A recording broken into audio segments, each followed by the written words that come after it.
ಭಾರತದ ಮುಸ್ಲಿಮರು ಮೋದಿಗೆ ವೋಟ್ ಹಾಕಬಾರದಂತೆ, ವೋಟ್ ಹಾಕಿದರೆ ನೀರು ಕೊಡಬಾರದಂತೆ, ಸಾಮಾಜಿಕ ಬಹಿಷ್ಕಾರ ಹಾಕಬೇಕಂತೆ. ಹೀಗೆ ಧಮಕಿ ಹಾಕ್ತಿರೋನ ದರ್ಶನ ನಿಮಗೆ ಮಾಡಿಸ್ತೀನಿ. ಈ ಥರ ಬಹಿಷ್ಕಾರ ಹಾಕೋದಿದೆಯಲ್ಲ, ಅದು ಎಷ್ಟು ದೊಡ್ಡ ಶಿಕ್ಷೆ. ಯಾವುದೇ ಜಾತಿಗೆ ಬಹಿಷ್ಕಾರ ಹಾಕೋಂಗಿಲ್ಲ. ಬಹಿಷ್ಕಾರ ಹಾಕಿ ಅಂತ ಹೇಳೋವನಿಗೆ ಎಂಥ ಶಿಕ್ಷೆ ಕೊಡಬೇಕು? ಯಾರಿಗಾದ್ರೂ ದಮ್ಮಿದೆಯಾ ಶಿಕ್ಷೆ ಕೊಡಿಸುವಂಥದ್ದು? ಹಾಗಂತ ಸ್ಟೋರಿ ತೋರಿಸೋದೇ ಕೂತ್ಕೊಳ್ಳೋದಿಲ್ಲ. ಸ್ಟೋರಿ ತೋರಿಸ್ತಾ ಇದ್ದೀನಿ ನೋಡಿ. ಮೋದಿಗೆ ವೋಟ್ ಹಾಕಿದ್ರೆ ನೀರು ಕೊಡಬೇಡಿ, ಮುಸ್ಲಿಮರಿಗೆ ಧಮಕಿ ಹಾಕಿದ ಧರ್ಮಗುರು. ಮಹಾರಾಷ್ಟ್ರ ಮತ್ತು ಜಾರ್ಖಂಡ್ ವಿಧಾನಸಭಾ ಚುನಾವಣೆ ರಂಗೇರ್ತಿದೆ. ಇಂಡಿಯಾ ಮೈತ್ರಿಕೂಟಕ್ಕೆ ಮತ ಹಾಕುವಂತೆ ತಮ್ಮ ಸಮುದಾಯದವರಿಗೆ ಮುಸ್ಲಿಂ ಸಂಸ್ಥೆಗಳು ಮನವಿ ಮಾಡ್ತಿವೆ. ಅದನ್ನ ವೋಟ್ ಜಿಹಾದ್ ಅಂತ ಬಿಜೆಪಿ ಹೇಳ್ತಿದೆ. ಇದರ ಮಧ್ಯೆ ಮುಸ್ಲಿಂ ಧರ್ಮಗುರು ಸಜ್ಜದ್ ನೊಮಾನಿ ಸ್ಫೋಟಕ ಹೇಳಿಕೆ ನೀಡಿದ್ದಾನೆ. अगर आपके इलाके में कोई जालिम का साथ दे तो उसका बाइकआउट की। मुझे मालूम है लोकसभा के इलेक्शन में आपके कुछ लोगों ने बीजेपी का साथ दिया था। ऐसे लोगों का हुक्का पानी बंद होना चाहिए, ऐसे लोगों का सोशल बाइकआउट होना चाहिए. तुम्हाला सवाल विचारतो, हे संविधानाची दुहाई देणारे यांना माझा प्रश्न आहे. या ठिकाणी वोट जिहाद करा आणि बीजेपीला मत देणाऱ्याला त्या ठिकाणी हुक्का पाणी बंद करा, त्याच्यावर सामाजिक बहिष्कार टाका. अशा प्रकारे ಇವರಿಗೆ ಮೋದಿ ಮಾಡ್ತಿರೋ ಒಂದ್ ಕೆಲಸ ಇಷ್ಟ ಆಗ್ತಿಲ್ಲ. ವಕ್ಫ್ ಬಿಲ್ಗೆ ತಿದ್ದುಪಡಿ ತಂದ್ರೆ ಕಷ್ಟ ಆಗುತ್ತೆ ಅಂತ ಇಂಥ ನಾಟಕ ಮಾಡ್ತಿದ್ದಾರೆ ಅನ್ನೋದು ಎಲ್ರಿಗೂ ಗೊತ್ತಿದೆ. अभी कर्नाटक में वक्फ बोर्ड ने सारे के सारे न जाने कितने गांवों की पूरी भूमि वक्फ की संपत्ति घोषित, मंदिर भी है, घर भी है, किसानों की भूमि भी है. ऐसा कानून वक्फ बोर्ड का बदलना चाहिए या नहीं बदलना चाहिए? ಮುಸ್ಲಿಮರು ಮೋದಿಗೆ ವೋಟ್ ಹಾಕಬಾರದು ಅಂತ ಮುಸ್ಲಿಂ ಧರ್ಮಗುರುಗಳು ನೇರ ಹೇಳಿಕೆಯನ್ನ ನೀಡ್ತಿದ್ದಾರೆ. ಮುಂದೊಂದು ದಿನ ಹಿಂದೂಗಳು ಮೋದಿಗೆ ವೋಟ್ ಹಾಕಬಾರದು ಅಂತ ಧಮಕಿ ಹಾಕಿದ್ರು ಅಚ್ಚರಿ ಇಲ್ಲ. Rajashekhar Jahagirdar, news desk, Republic Kannada, Bengaluru. ನೋಡಿ, ಧರ್ಮಗುರುಗಳು ಅವ್ರಿಗೆ ಓಟ್ ಹಾಕಿದ್ದು ಇವ್ರಿಗೆ ಓಟ್ ಹಾಕಿ ಅಂತ ಹೇಳ್ಕೊತಿರ್ತಾರೆ. ನಾನು ಅದನ್ನು ಪ್ರಶ್ನೆ ಮಾಡೋದಿಲ್ಲ. ಆದರೆ ಕೆಲವು ಸ್ವಾಮೀಜಿಗಳು ಹೇಳ್ತಾರೆ, ಆದರೆ ಬಹಿಷ್ಕಾರ ಹಾಕಿ ಅಂತ ಹೇಳೋಕ್ಕೆ ಯಾವನು? ಬಹಿಷ್ಕಾರ ಹಾಕಿ ನೀರು ಕೊಡಬೇಡಿ ಅಂತ ಹೇಳೋಕ್ಕೆ ಯಾವನು? ಸ್ವಾಮೀಜಿಗಳು ಒಂದೊಂದು ಪಾರ್ಟಿಯಲ್ಲಿ ಗುರುತಿಸ್ಕೋತಾರೆ, ಮೌಲ್ಯಗಳು ಒಂದೊಂದು ಪಾರ್ಟಿಯಲ್ಲಿ ಗುರುತಿಸ್ಕೋತಾರೆ. ಗುರುತಿಸ್ಕೋಬಾರ್ದು ಅಂತ ಏನಿಲ್ಲ. ಅವ್ರಿಗೆ ಓಟ್ ಹಾಕಿ ಇವ್ರಿಗೆ ಓಟ್ ಹಾಕಿ ತಪ್ಪೇನಿಲ್ಲ. ಆದರೆ ಓಟ್ ಹಾಕಿದರೆ ನೀರು ಕೊಡಬೇಡಿ, ಬಹಿಷ್ಕಾರ ಮಾಡಿ, ಬಾಯ್ಕಾಟ್ ಮಾಡಿ, ಯಾರು ಇವರೆಲ್ಲ ಹೇಳೋಕ್ಕೆ? ಅದನ್ನು ಏನು ಇವ್ರ ಕಾನೂನಿಲ್ವಾ ಬಹಿಷ್ಕಾರ ಹಾಕಿ ಅಂತ ಹೇಳೋದಕ್ಕೆ? ಯಾರು ಬಹಿಷ್ಕಾರ ಆಗ್ತಾನೆ ಅವನು ಎಷ್ಟೇ ಪ್ರಭಾವಶಾಲಿ ಆಗಿರಲಿ ಆತನ ಹೆಡೆಮುರಿ ಕಟ್ಟಲೇಬೇಕು. ಇದಕ್ಕೆ ಸಂಬಂಧಪಟ್ಟ ಸ್ಟೋರಿಗಳನ್ನು ಈ ಹಿಂದೆ ಕೂಡ ನಾನು ಮಾಡಿದ್ದೀನಿ, ನಮ್ಮ ಚಾನಲ್ ಕೂಡ ಮಾಡಿ.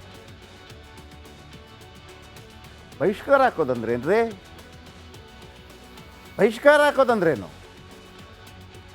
ಮೇಲು ಕೀಳು ಭಾವನೆ ಅಲ್ವಾ? ನಿನಗೆ ಬಹಿಷ್ಕಾರ ಏನಾದ್ರ ಅರ್ಥ? ಮೋದಿಗೆ ಓಟ್ ಹಾಕಬೇಕಾ, ಕಾಂಗ್ರೆಸ್ಗೆ ಓಟ್ ಹಾಕಬೇಕಾ? ಹೇಳ್ಕೊಳ್ಳಿ, ಯಾಕೆ ಹಾಕಬೇಕು, ಏನು ಹಾಕಬೇಕು. ಸ್ವತಂತ್ರ ಭಾರತದಲ್ಲಿ ಪ್ರಜಾಸತ್ತಾತ್ಮಕ ದೃಷ್ಟಿಯಲ್ಲಿ ಎಲ್ಲದಕ್ಕೂ ಅವಕಾಶ ಇದೆ. ನಮಗೆ ಓಟ್ ಹಾಕಿ, ಆದರೆ ನೀರು ಕೊಡಬೇಡಿ, ಬಾಯ್ಕಾಟ್ ಮಾಡಿ, ಯಾರು ನೀವೆಲ್ಲ? ಬನ್ನಿ, ಮಹಾರಾಷ್ಟ್ರದಲ್ಲಿ ವೋಟ್ ಜಿಹಾದ್, ಅದನ್ನೇ ದೇವೇಂದ್ರ ಫಡ್ನವೀಸ್ ಹೇಳಿದ್ದು. ವೋಟ್ ಜಿಹಾದ್ ಬಟಾಬಾಯಲ್. ಮಹಾವಿಕಾಸ್ ಅಗಡಿ ಪರ ನೊಮಾನಿ ಬ್ಯಾಟಿಂಗ್. ಅಗಾಡಿಯ 269 ಅಭ್ಯರ್ಥಿ ಪರ ನೊಮಾನಿ ಪ್ರಚಾರ ಮಾಡ್ತಾರೆ. ಕಣದಲ್ಲಿ ಮರಾಠ OBCಯ 117 ಅಭ್ಯರ್ಥಿಗಳು. ಮಾಡಬಾರ್ದು ಅಂತಿರಲಿಲ್ಲ, ಮಾಡ್ಬೋದು. ಅಗಾಡಿಯಿಂದ ಕೇವಲ 23 ಮುಸ್ಲಿಮರಿಗೆ ಟಿಕೆಟ್, 52 ಕೊಡಬೇಕು ಅಂತ ಹೇಳಿದರು. BJP ಬೆಂಬಲಿಸೋರನ್ನ ಬಾಯ್ಕಾಟ್ ಮಾಡಬೇಕಂತ ಇದು ಹೇಳೋ ರೈಟ್ಸ್ ನಿಮಗಿಲ್ಲ. ವೋಟ್ ಹಾಕಿ ಮತ್ತೊಂದು ಹಾಕಿ ನೀರು ಕೊಡಬೇಡಿ ಅಂತ ಕೇಳಕ್ಕೆ ಯಾರ್ರೀ ನೀವು? ಇಲ್ಲೊಂದು ಕಾನೂನು ಇಲ್ವಾ? ಇಲ್ಲೊಂದು ಸಂವಿಧಾನ ಇಲ್ವಾ? ಇಲ್ಲೊಂದು ಕೋರ್ಟ್ ಇಲ್ವಾ? ಅದು ಡಿಸೈಡ್ ಮಾಡುತ್ತೆ. ಇಂಥವರ ವಿರುದ್ಧ ಕೇಸ್ ಹಾಕಬೇಕ್ರಿ. ಯಾವನು ಬಹಿಷ್ಕಾರ ಆಗ್ತಾನೆ ಅದರ ಅರ್ಥ ಏನು ಅಂತಂದರೆ ಗುಲಾಮನಾಗಿರು, ನೀನು ಗುಲಾಮ. ಬಹಿಷ್ಕಾರ ಜೀತ ಪದ್ಧತಿ ಕೂಡ ಅದೇ ಅಲ್ವಾ?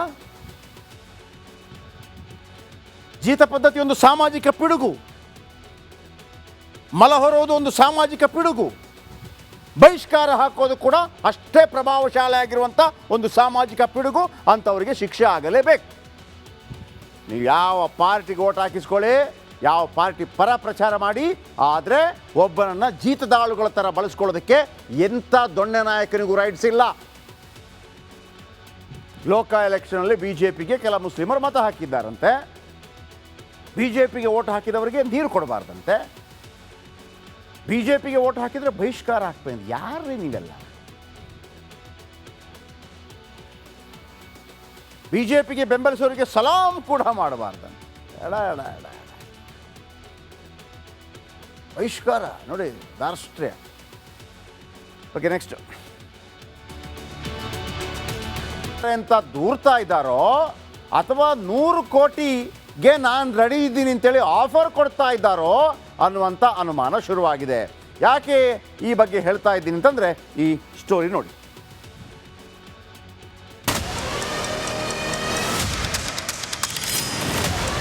ಇತ್ತೀಚಿನ 100ಕ್ಕೆ ಬಂದಿದ್ದಾರೆ ಅವರು. ಅವ್ರಿಗೇನಂದ್ರೆ ಶತಾಯಗಂಟ 50-100 ಲೆಕ್ಕ ಇಲ್ಲ. 50 ಕೋಟಿ ಆಫರ್ ಅಂತಾರೆ ಸಿದ್ದರಾಮಯ್ಯ. 50 ಕೋಟಿ, 50 ಜನ MLAಗಳಿಗೆ 50 ಕೋಟಿ ಕೊಡ್ತೀವಿ ಅಂತ ಎಲ್ಲಿಂದ ಬಂದಿರೋದು? 50 ಕೋಟಿ ಆಫರ್ ಎಂದ ಶಾಸಕ ರವಿ ಗಣಿಗ.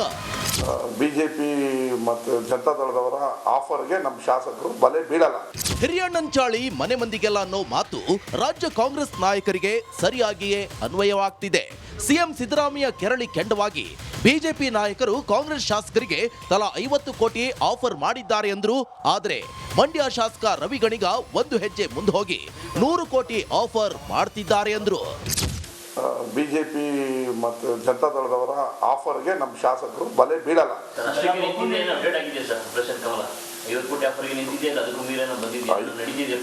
ಇತ್ತೀಚಿನ 100ಕ್ಕೆ ಬಂದಿದ್ದಾರೆ ಅವರು. 50ಕ್ಕೆ ಬೀಳ್ತಾ ಇಲ್ಲ ಅಂತ ಗೊತ್ತಾಗಿ 100ಕ್ಕೆ ಬಂದು ನಾನು ಕಳೆದ ಸ್ವಲ್ಪ ದಿನ ಮುಂಚೆನೇ ಹೇಳಿದೆ 100ಕ್ಕೆ ಬಂದಿದ್ದಾರೆ. ಈಗ ಅವ್ರಿಗೇನಂದ್ರೆ ಶತಾಯಗಂಟ 50-100 ಲೆಕ್ಕ ಇಲ್ಲ, ಸರ್ಕಾರ ಮಾಡಿಬಿಡ್ಬೇಕು ಅನ್ನೋದು ಅವರ ಭಾವನೆ.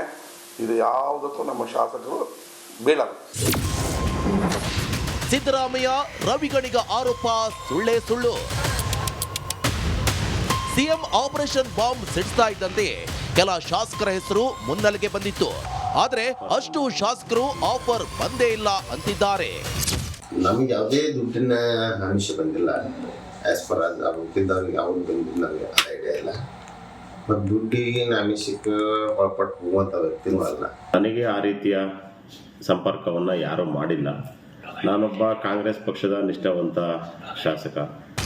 ಇಷ್ಟೆಲ್ಲ ಆದ್ರೂ ಆಪರೇಷನ್ ಕಮಲಕ್ಕೆ ಸಾಕ್ಷ್ಯ ಇದೆ ಅಂತ ಪ್ರಿಯಾಂಕರ್ಗೆ ಬಾಂಬ್ ಸಿಡಿಸಿದ್ದಾರೆ. ನೋಡಿ, ಇವರೇ ಆಪರೇಷನ್ ಕಮಲ ಉದ್ಭವ ಆಗಿದೆ ಎಲ್ಲಿ? ಇಡೀ ರಾಷ್ಟ್ರದಲ್ಲಿ ಇಲ್ಲೇ ತಾನೆ. ಯಾವತ್ತಾನ BJPಯವರು ಸ್ವಂತ ಬಲದಲ್ಲಿ ಕರ್ನಾಟಕದಲ್ಲಿ ಅಧಿಕಾರಕ್ಕೆ ಬಂದಿದ್ದಾರಾ? ಇತಿಹಾಸ ತೆಗೆದು ನೋಡಿ. ಯಾವಾಗಲೂ ಸರ್ಕಾರವನ್ನು ಶಾಸಕರನ್ನ ಖರೀದಿ ಮಾಡಿರೋದಲ್ವಾ? ನಮಗೆ ಯಾವುದೇ ಆಫರ್ ಬಂದಿಲ್ಲ, ಸಿಎಂ ಹೇಳಿದ್ದಾರೆ ಅಂದ್ರೆ ಅದು ಸತ್ಯ ಇರುತ್ತೆ ಅಂತ ಕಾಂಗ್ರೆಸ್ ಶಾಸಕರು ಹೇಳ್ತಿದ್ದಾರೆ.